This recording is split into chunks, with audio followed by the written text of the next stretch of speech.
के जंगल में टुनटुनी चिड़िया अपनी दो बेटियों के साथ रहती थी, जिनका नाम सुनहरी और पिंकी चिड़िया था। उसका पति कालू कौवा टमाटर बेचा करता था।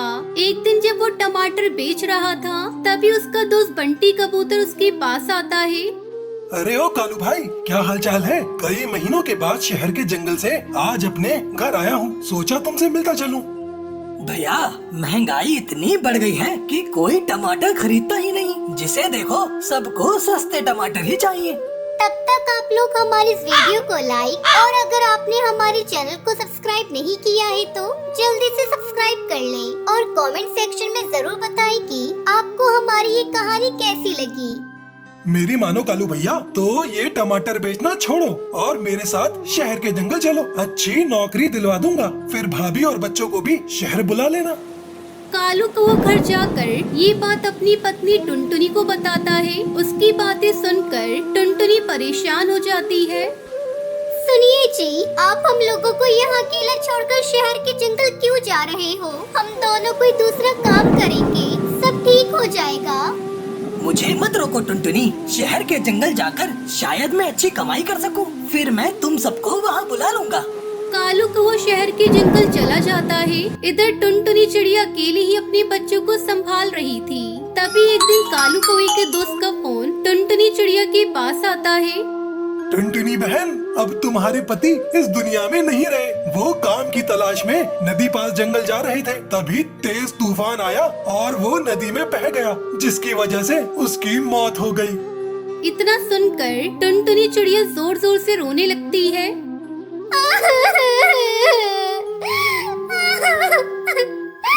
ये क्या हो गया जी? मैंने आपसे मना किया था कि शहर के जंगल मत जाओ, लेकिन आपने मेरी बात नहीं मानी। अब मैं अपनी दोनों बेटियों को अकेले कैसे पालूंगी?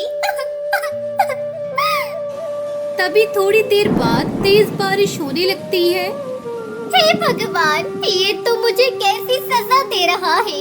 एक तो मेरे ऊपर इतना बड़ा तूफान आ गया, ऊपर से तेज बारिश। मैंने तो अपना घोंसला अभी तक मजबूत भी नहीं किया।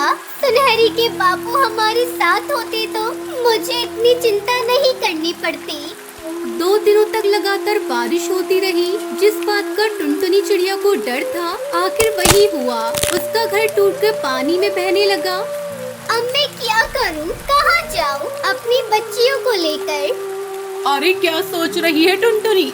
जल्दी यहाँ से निकल अपनी बच्चियों को लेकर, वरना तुम सब डूब जाओगे।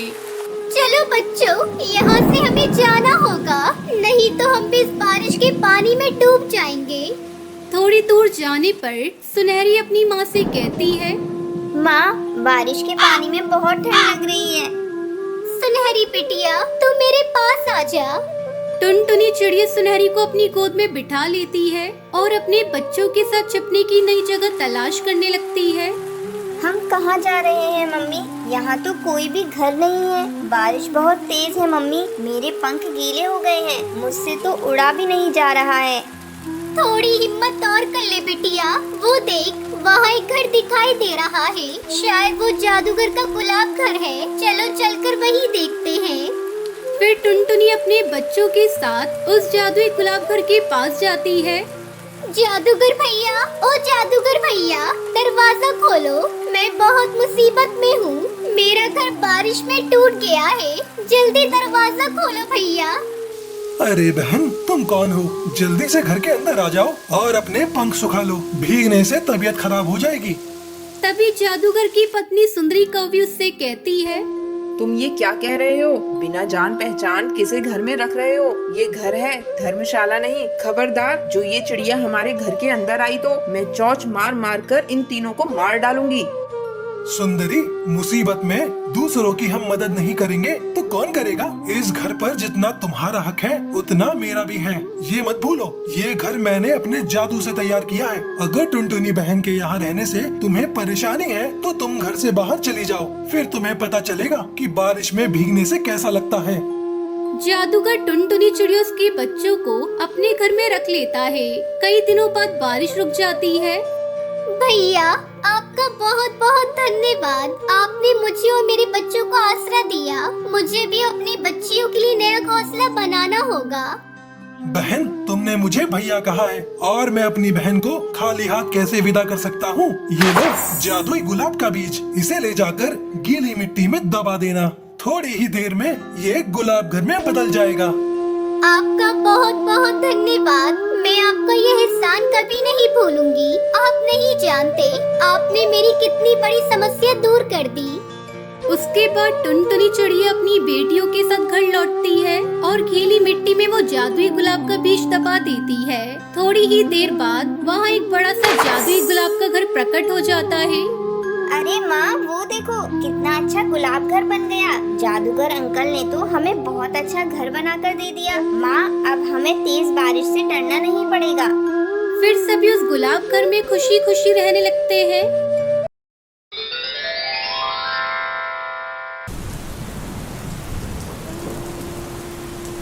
सीतापुर के जंगल में सुंदरी कौवी अपने पति कालू कौवे के साथ रहती थी। सुंदरी की कोई औलाद नहीं थी, जिससे वो दुखी रहा करती थी। एक दिन जब वो नदी पर पानी पीने जा रही थी तो एक घोंसले से किसी की करहाने की आवाज आई। पानी पानी, कोई मुझे पानी पिला दो। अरे ये तो किसी चिड़िया के कराने की आवाज है। सुंदरी कौवी जल्दी से टूनी के घोंसले के पास पहुंचती है।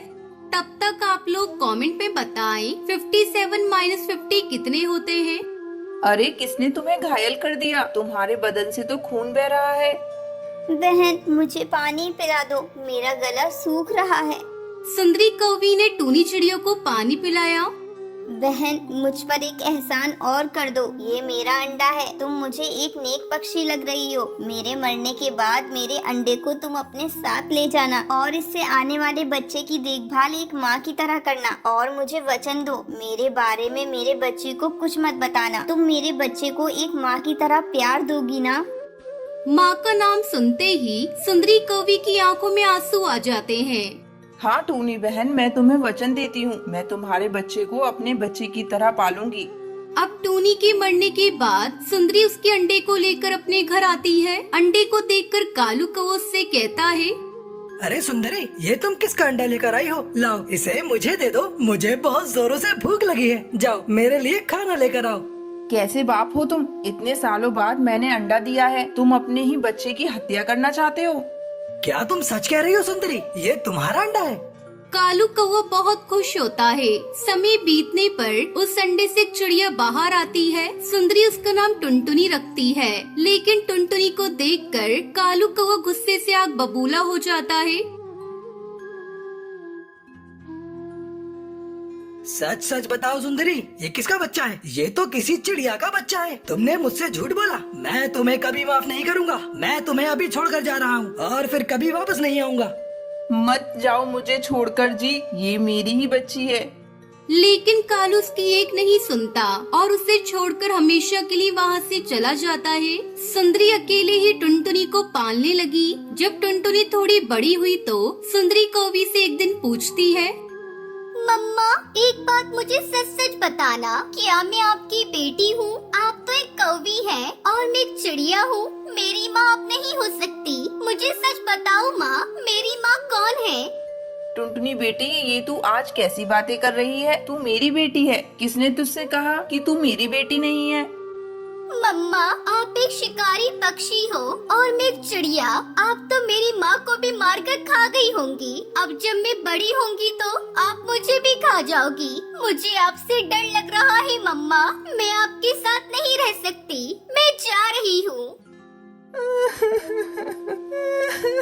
ए भगवान, ये तूने मेरी ममता का कैसा इनाम दिया है मुझे। पहले मेरा पति मुझे छोड़कर चला गया और अब मेरी बेटी। मैं अपनी बेटी को सच्चाई नहीं बता सकती। अगर मैंने मेरी बच्ची को सच्चाई बता दी तो टूनी चिड़िया को दिया हुआ वचन झूठा हो जाएगा। भगवान, मेरी बच्ची को मेरे पास भेज दो, नहीं तो मैं उसके बगैर मर जाऊंगी। उसे मेरे पास भेज दो भगवान।